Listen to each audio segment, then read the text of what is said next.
Hello there, welcome to the Saroy channel wherever you are in the world, and so much love to each and every one of you. How are you doing? I hope you're doing marvellously well and enjoying the fabulous weather we're having.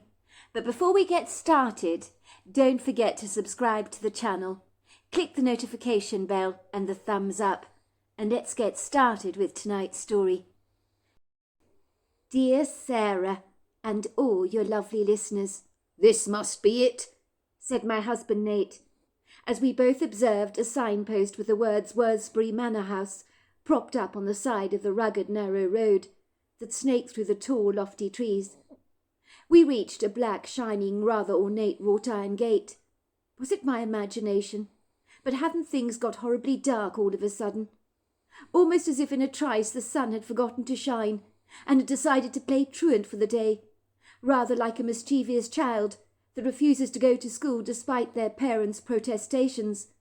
The sky seemed to be smouldering, as a grey, murky sludge appeared to move across the horizon, and in the furthest distance I could hear the booming rumble of distant thunder. "Good Lord," said Nate, glancing briefly out the windscreen window, with a somewhat disquieted look on his face. "This is bleak, isn't it?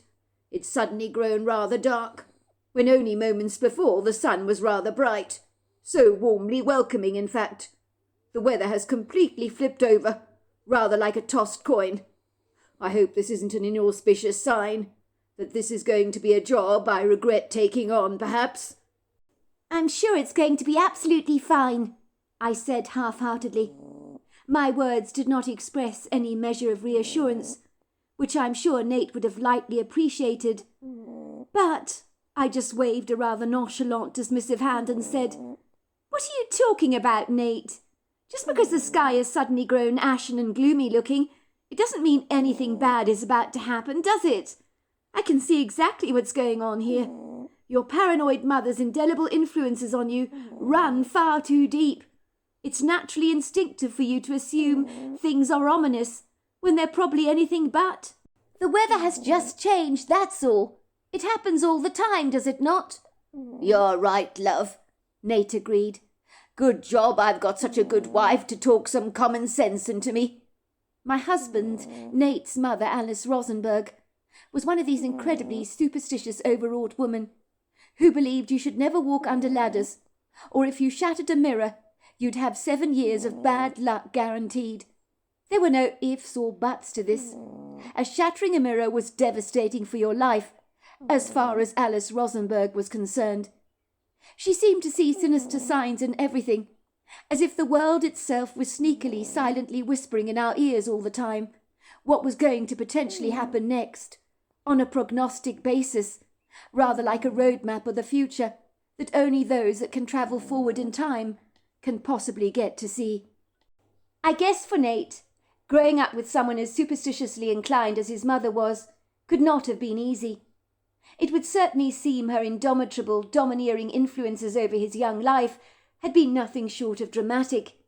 Nate's own father, Christian Rosenberg, had been a quiet, unassuming man. He would roll his eyes when his wife ranted on and on about her superstitions, but he never voiced his opinions or challenged his wife on some of her wayward, unorthodox belief systems, as most men possibly might have done. I guess he knew better that there was really no point in challenging his wife on anything that he didn't agree with, as he'd never be able to win an argument against Alice Rosenberg, so it was probably wiser to say nothing at all, in order to keep the peace. It was so much better to have an easier life than to put up with discord of any kind. I do know my father-in-law, Christian Rosenberg, had told my husband Nate on many occasions when he was growing up as a young boy not to take any notice of his mother's superstitions. "They're all in her head," he would say. "There is no truth in any of your mother's far-flung, fanciful theories about things, let me tell you. Half the time she makes up all this dreadful nonsense in her own head, and believes it all. I've walked under a ladder a dozen times, I will have you know, just to prove a point to your mother. And I assure you, no harm has ever befallen me. Half the time your mother doesn't know what the hell she's talking about, even though I know she means well. She's got her heart in the right place for sure. I love the bones off that impossible woman. But golly gumdrops, she's not an easy woman to love. But you can't choose who you fall in love with, can you, son?" he said with a mischievous twinkle in his eyes. "You know I would move the world for your mother, but she can be wildly over the top, irrational, on so many things. And her opinions can be so eccentric, let me tell you." Nate had wanted to believe his father was right about his mother, but from an early age he had never plucked up the courage to dare walk under a ladder, and once when a black cat had crossed his path, he had feared something dreadful might possibly happen to him, and for 2 weeks he'd almost cowered in his bedroom, waiting for the wrath of God to be thrust upon him at any moment. He hadn't told his mother about the black cat that had crossed his path, because it would have caused her no end of distress. When nothing happened to him, he thought he'd got lucky, like when you manage to pinch some cookies from the jar at home when you're a child, and have been strictly prohibited from doing so, but you managed to get away with it. Was it any wonder that the sky suddenly going dark as we approached Wordsbury Manor was for my husband Nate slightly unsettling? The sudden swooping drop in temperature, along with the gloomy, baleful clouds that hovered over our car, were to Nate very possibly a harbinger of doom. Alice Rosenberg was always telling Nate to be vigilantly aware of all the signs around us, to listen to our gut instincts, for they were like an internal rudder system, guiding us away from stormy, tempestuous waters. She warned us both that if we paid prompt attention to these signs, like silent messengers urging us to pay close attention, we would easily avoid walking into a potential disaster. She told us of people who had refused to take flights because of a funny feeling, only to learn later that the plane they would have taken had crashed into the Pacific, with no survivors on board. She also claimed that many people didn't show up for work at the Twin Towers on the tragic day those tall, lofty buildings came crashing down, because of an inner gut feeling that had persuaded them not to go into work that day. Some of these people had listened to their internal voice, she told me, and it had absolutely saved their lives. I didn't know whether there was any truth to these claims of my mother-in-law's or not, or whether she was just highly exaggerating, so I took everything she said with a pinch of salt. I'm glad to say that I am the complete antithesis to my mother-in-law, for if I were to shatter a mirror by accident, I certainly would not feel as if the next 7 years of my life were doomed. Indeed, I've done that more times than I care to remember, and hand on heart, I cannot recall anything bad happening to me at the time, and even if it did, I would likely not associate the bad luck I'd experienced with breaking a mirror in the first place. I'm sorry, but I just wouldn't. I think I'm genuinely upbeat in my temperament, and I think that has been very good for my husband Nate, for I would always pooh-pooh any superstitious claims and say they were nonsensical, and for my husband to pay no attention to them at all. Nate probably found that oddly reassuring, as living with a mother like Alice Rosenberg, who incessantly worried about whether you crossed a knife or not, could not have been easy for him growing up as a boy. It's quite strange my husband chose to marry someone that was totally opposite to his mother in every way, because the two of us could not be more different if we tried. But despite everything, I was extremely fond of Alice, and just like Christian Rosenberg so rightly claimed about his beloved wife, I knew Nate's mother's heart was definitely in the right place, even if it was rather misguided, and even if I did disagree with her idiosyncratic opinions on so many things. She'd have probably been like one of those people during the Salem witch trials that believed some women who messed with natural herbs were witches that were bringing curses upon the people and deserved to be burnt at the stake for the greater good of humanity. I knew unequivocally that if Alice Rosenberg had been sitting with us alongside Nate in the utility van at this precise moment, she would likely have swiveled around in the passenger side seat, looking at Nate through her dark eyes framed by opulent tortoiseshell glasses, and would more than likely say, "You cannot possibly work here, Nate. Let's turn around at once and get the hell out of here as fast as we possibly can. Look at that foreboding sky. It's grown pretentiously dark. It's an ominous warning sign, telling us we've got to keep away." Nate's mother's indelible influences were so powerful on Nate, so much so that I knew he would have almost certainly abandoned this job at Wordsbury Manor and absolutely listened to his mother. I know over the years Alice Rosenberg refused dinner party invitations or even going on a trip to Disneyland one year when Nate was a boy, all because something just didn't feel right. Of course, not going to Disneyland, because his mother had a bad feeling about it, had not gone down well with little Nate. Even Christian Rosenberg had told his wife that she was being extreme. But there was no changing Alice Rosenberg's opinion on anything, for she was resolutely stubborn, refusing to go to Disneyland, because if they went, something dreadful was about to happen, as far as she was concerned. But whether her theory would ever have been realized could never have been proved, because the family just never went. As I sat there in the utility van, watching the darkness doomily descend across the sky in ribbons of grey smouldering mist, I was left with a very unsettling feeling of grave disquiet, and in that quintessential moment I wondered if Mrs. Rosenberg's glib outlook on universal signs was now beginning to rub off me. Please, God, no, I thought. Don't let me become as fiercely paranoid and superstitious as that woman. Because if that is the case, I might very soon become scared of my very own shadow, and as a consequence spend the rest of my life walking on eggshells, terrified that a black cat might just suddenly cross my path. Who in their right mind would choose to live as precariously as this?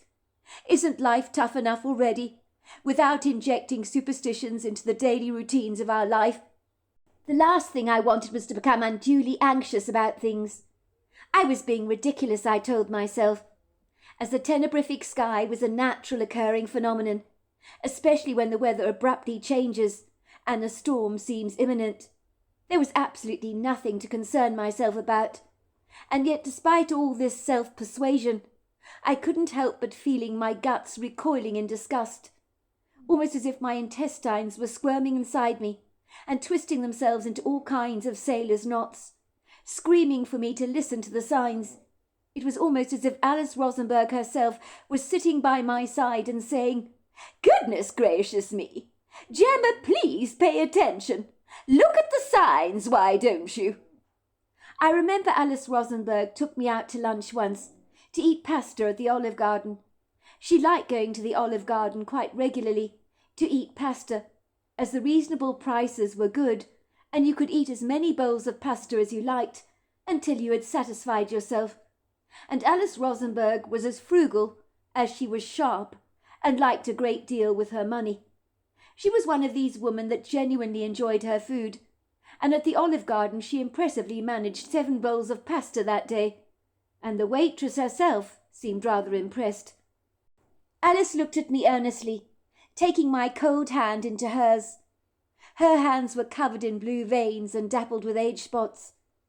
She carefully removed her tortoiseshell glasses from her face, so that I could see her wizened eyes, that were a deep dark brown colour. She stared at me with a look of great earnestness on her face, almost as if what she had to say was terribly important, and would demand my undivided attention. Alice Rosenberg always wore her makeup so incredibly thick, you'd probably need to use a trowel to take it off. She was one of these well-dressed, glamorous elderly ladies who wore smart clothes that flattered her curvaceous figure, which was well padded and cushioned around the middle area, making her the quintessential apple shape. She often wore those clever wrap-around dresses to give her a more hourglass look. Some of her dresses were extremely flattering, easily turning your attention away from her middle to her face. She wore her silvery grey hair in a puffed-up pooch-like style, like the elderly woman would have done in the 80s, although thankfully she didn't go too far on that, and she certainly didn't have a lavender hair rinse. She'd put so much rouge on her cheeks that she looked like a china doll. "I'm so glad, Gemma dear, that Nate chose you," she said to me once. "You're very good for him, you know. I can see that very clearly. You should have seen some of his ghastly previous girlfriends. There are no words. she said with a huge, exasperated sigh. "You have no idea, Gemma, what some of those young ladies were like," she said, rolling her eyes. "They were as shallow as an empty tub of bath water, and as interesting as watching paint dry. And I don't exaggerate when I say that. I couldn't understand what Nate saw in any of them. I'm glad to see that he's finally come to his senses. Choosing such a bonny lass such as yourself, Gemma. The two of you are so good together. And when I saw you for the first time, I knew you were the perfect girl for my Nate. You can ask my husband Christian on that one. I'm not an easy woman to please by any manner of means. I suppose not many people tend to live up to my exacting expectations, but you do, Gemma. And that I mean very, very sincerely." "Thank you, Alice," I'd said. "That's very kind of you to say." Alice Rosenberg took a large sip of her red wine from her goblet, leaving a bright red lipstick smudge mark behind on the rim of her glass. She tapped a perfectly manicured fake red nail against the goblet, as if she wanted to make music. I could see there was a glimmer of hesitancy in her dark eyes, as if something was weighing on her mind that she wanted to express, but didn't exactly know how to do so tactfully, as Alice Rosenberg didn't do tact if it hit her across the head with a baseball bat. She wore her heart on her sleeve, and would never hold back on her opinions on most things. So if she said caused you offence, well then so be it. Nate had told me she'd told all his previous girlfriends that he'd dated. "You aren't right for my son. The sooner you realise that, the better. Don't waste your time with him. He's not going to stay with the likes of you. You're not suitable for my son." I was sincerely glad she had never declared such things to me. I was genuinely pleased that she liked me. I waited with bated breath for what Alice Rosenberg was about to say to me, and thankfully I didn't have to wait terribly long, for the words just tumbled out of her mouth, as if there was no possible way she could hold them back, even if she'd tried. "Now that you're taking care of my Nate, I want you to pay attention to the signs you see around you, Alice, in the universe. It's very important that you do that, you know. I know what you must think of me, that I'm a silly, batty old lady, getting flustered about anything and nothing. You probably think I'm far too superstitious, but I assure you, my instincts have always served me extremely well. For my son's sake, Gemma, I want you to tune into your instinctive nature, especially when we both know, only too well, how very dangerous and treacherous Nate's job is. I worry about him all the time, I really do. You have no idea. I've never been able to persuade him to do anything else with his life. So sometimes I feel as if I'm balancing on a string, because I'm so terrified of something quite awful happening to him. Of course, you know my husband, Christian. He says I worry far too much. He's probably right on that. He always tells me that Nate is extremely good at what he does, a skilled professional, proficient in everything. And of course he's absolutely right. Nate does know what he's doing. But I can't help worrying. I'm his mother after all. And if mothers are very good at anything, it's worrying, let me tell you. I nodded my head sympathetically, for I knew it was true that Nate's job was extremely dangerous, and that every time he was out, he was putting his life at risk. But having said that, Christian Rosenberg was absolutely right. My husband was extremely cautious, very careful, and his expertise in his job was impressive. He'd never attempt to do anything that would foolishly put his life at risk. Alice Rosenberg continued.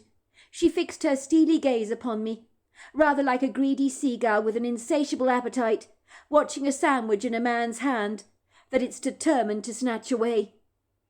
If something doesn't feel right, Gemma dear, if something doesn't feel right about a job that my Nate is undertaking, Gemma dear, I want you to be very firm with him, to put your foot down, and refuse to allow him to leave the house, Alice told me, in a no-nonsense tone of voice.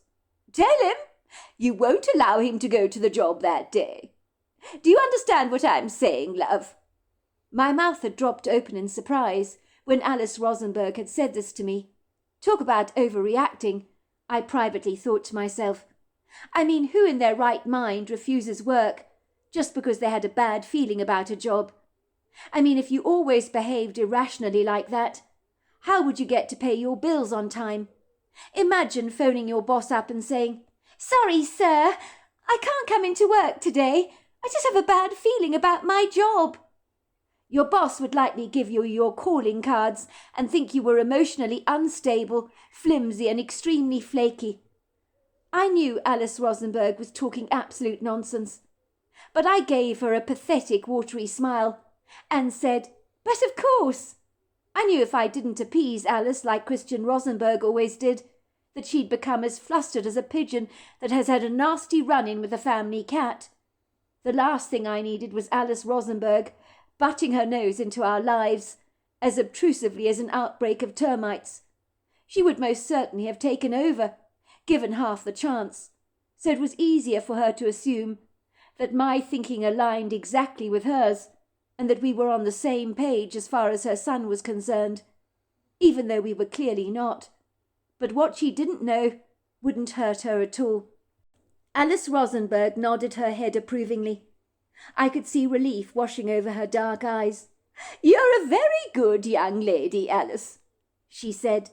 "I knew I could count on you to watch Nate for me. He did good in wedding a young lady such as yourself. It's one of the toughest things, you know, being a mother," she said almost sorrowfully, shaking her head full of bouncy grey curls.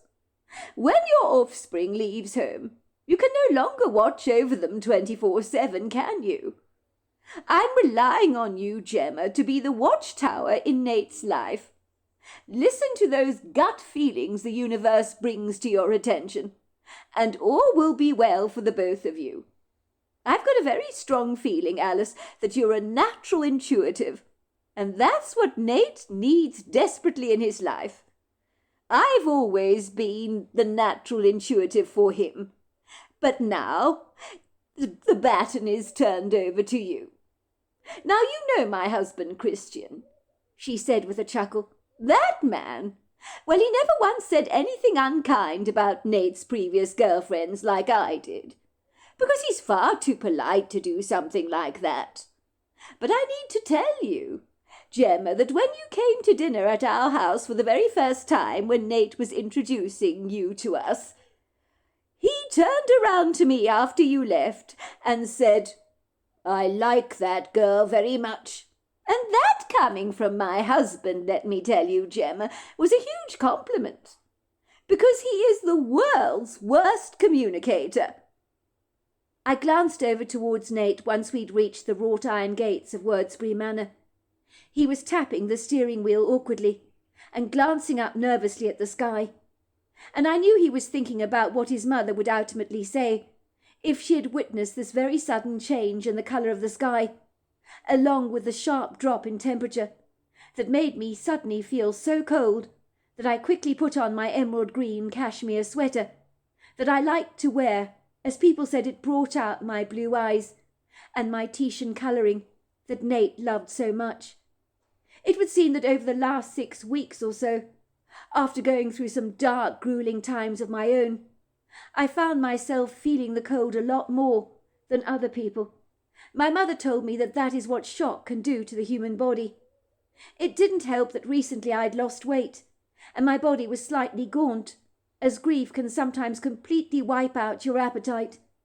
My mother made a joke after my father's death, and said if you want to lose weight, a broken heart will cure the problems for you once and for all, as the weight will just fall off.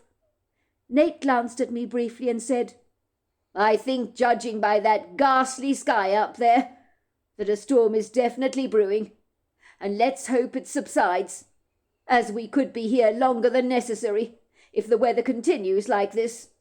Then we could be stuck here for a few days or so, and I want this job over and done with, finished as efficiently and as quickly as possible, so we can get back home to Denver."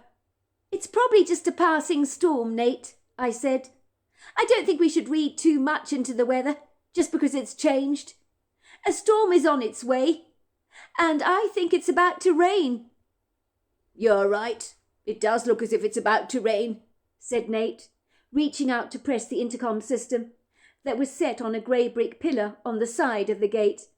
An old woman's voice sounded like static electricity as she spoke on the end of the line. "Hello. Who is it, please?" "It's Nate Rosenberg," said my husband. "I'm here with my wife Gemma.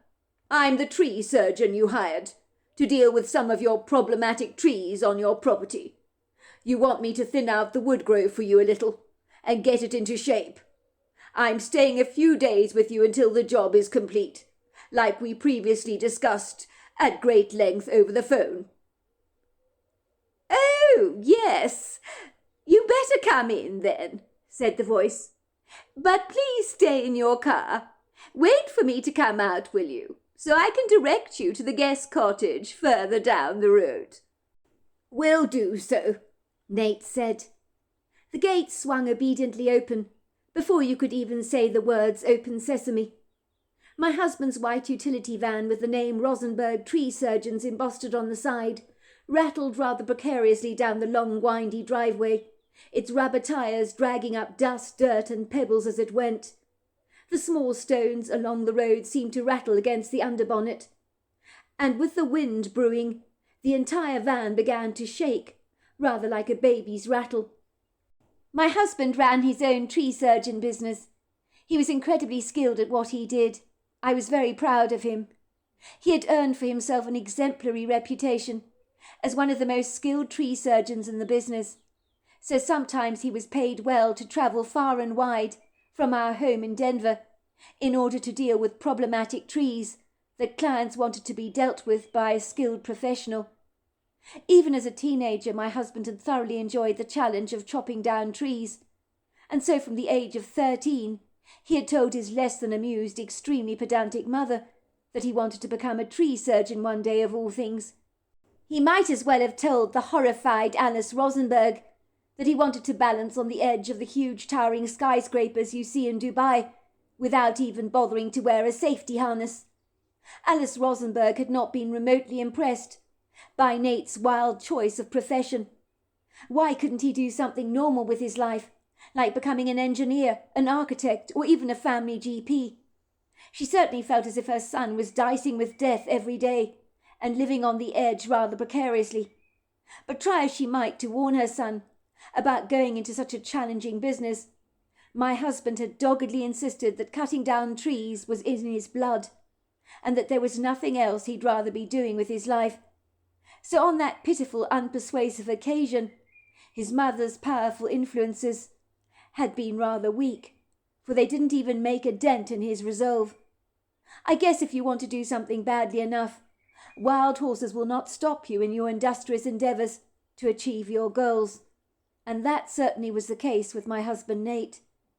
Nate sometimes worked with a team of professional tree surgeons who were skilled at bringing down trees, but no matter how proficiently accomplished or experienced you were at the job, there were always dangers when the unexpected might probably happen.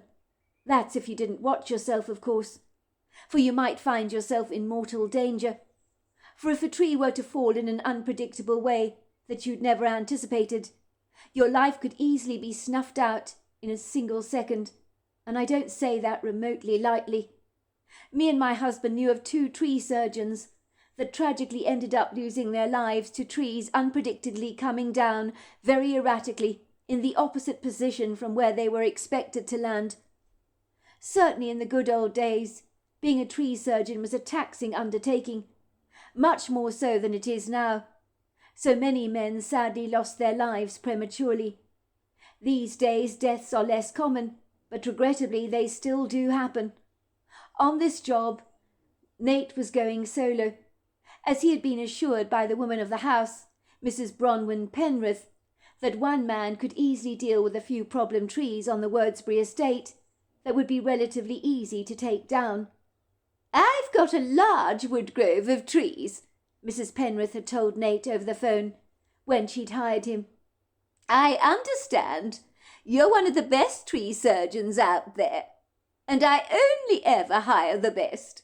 I have no time in my life in recruiting idiots who haven't got a clue what they're doing, and have the brazen audacity to even call themselves tree surgeons. I've got some unruly trees on the property that need bringing down, and a wood grove that could do with some thinning out by expert hands. I understand you're the man for the job. I'll pay you well, cover your travel costs, and put you up in my guest cottage with your wife for a few days. You should be very comfortable there." Sometimes when Nate arrived at a property, he would realise that his employers had grossly underestimated the gravity of the job that he would need to undertake when bringing down some formidable-looking trees that were so threateningly Goliath in stature and size that he'd be forced to call for reinforcements to ensure that he wasn't compromising his own safety. Nate knew only too well that some jobs impose such a high risk it would be recklessly foolhardy to tackle such challenges alone. You didn't take foolish chances in this kind of work, unless you had a death wish, that is. My husband's job could be treacherous at the very best of times, so jobs that weren't too intimidating were, as far as I was concerned, like sweet-scented gifts from the gods themselves. And by all accounts the job at Wordsbury Manor didn't seem to be overly demanding. On this occasion the job was going to take a few days, 2 or 3 perhaps, or more, depending on the weather. So I had agreed to accompany my husband to the Colorado countryside. Normally, when my husband's job took him further afield, I would not choose to accompany him. However, on this occasion my considerate husband refused to leave me on my own, especially in my current emotional turmoil, given that I'd only recently very tragically lost my father, who had been run over by a truck when crossing a road to retrieve a woman's pet dog that had got a terrible fright from a loud booming noise from building contractors who had been drilling at the time on an industrial estate.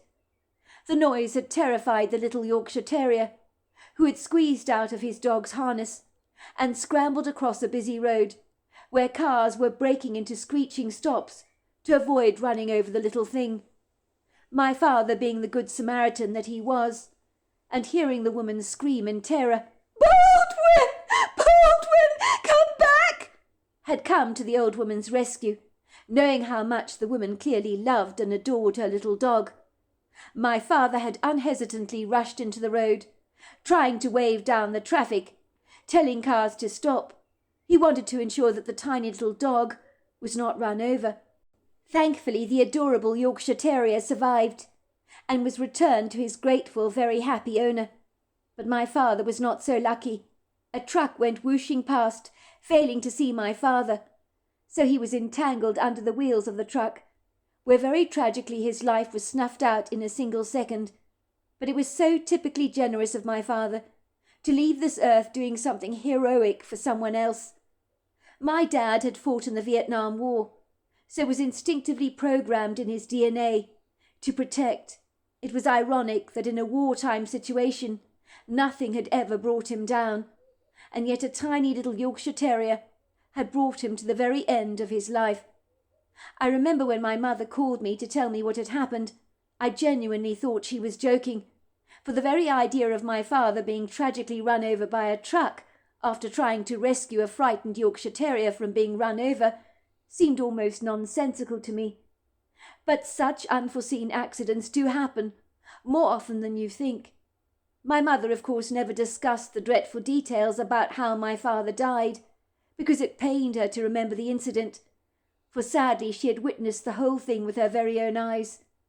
When my father had fought in Vietnam, my mother had always prepared herself for the fact that he might never return home.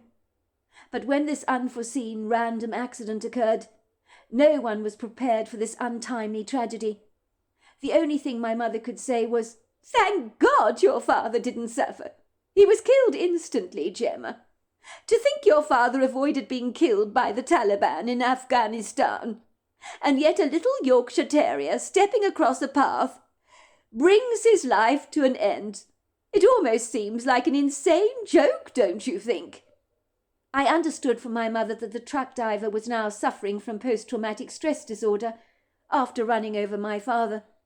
But ever since the tragedy, I had felt like a bird with a broken wing, as my grief was so incredibly profound, and I had not prepared myself for losing my father, especially not in circumstances like these. I had been extremely close to my father, so every time I thought about his nonsensical death, I would wince in pain, as if I was personally physically hurting, as the thought of my dad being caught under the wheels of a truck like that didn't bear thinking about. My mother assured me he didn't suffer, but how did she really know about that? How does anyone know what it feels like to be hit by a huge lump of metal and to be practically demolished under a pair of powerful rubber tires?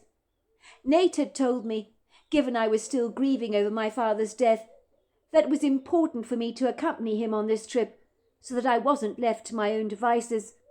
"I don't want you being alone, sweetheart," he'd said. "You're in a vulnerable place right now. What kind of a husband would I be if I abandoned you like this? Especially when you need me the most. I want to keep an eye on you, to make sure you're all right." I had not argued with Nate on this. As if the truth be told, I was glad and extremely grateful not to be left alone during this tumultuous time, when being around those you love is significantly important. But coming to stay in a cottage on the Wordsbury estate was not exactly my idea of a good time, even though in this part of Colorado I would naturally be surrounded by magnificent, breathtaking views, and I could take some energetic, beautiful walks in nature.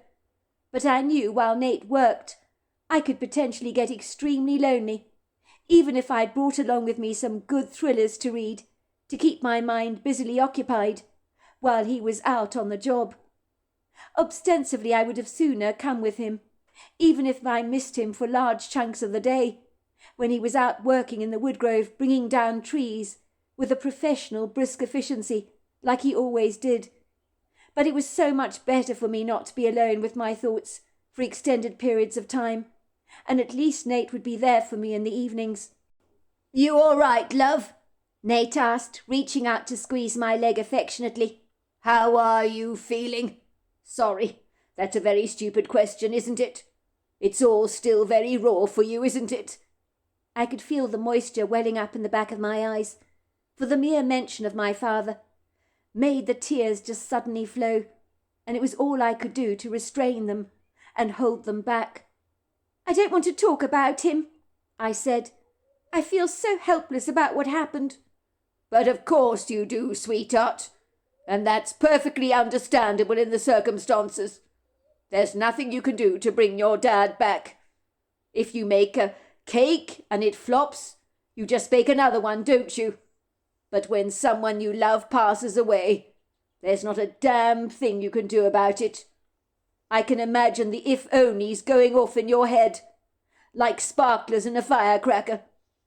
If the contractors had not been making such a noise, that tiny little dog wouldn't have broken free from its halty and run into a busy road, and then your father wouldn't have tried to stop the traffic in order to save the little thing's life.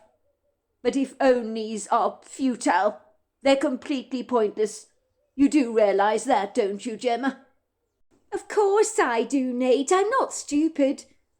I just think it's all so desperately sad, so pointless, such a dreadful waste of a life. And besides anything else, I miss Dad so very much." "Of course it's tragic," my husband agreed. "Believe it or not, I think the weather is commiserating with you on this. It's so gloomy up there in the sky. It's as if the sky itself is hosting a funeral service, all of its own." So there we are. That is the end of part 1. Part 2 is tomorrow night. I look forward to you joining me then. Until next time, goodbye and good night.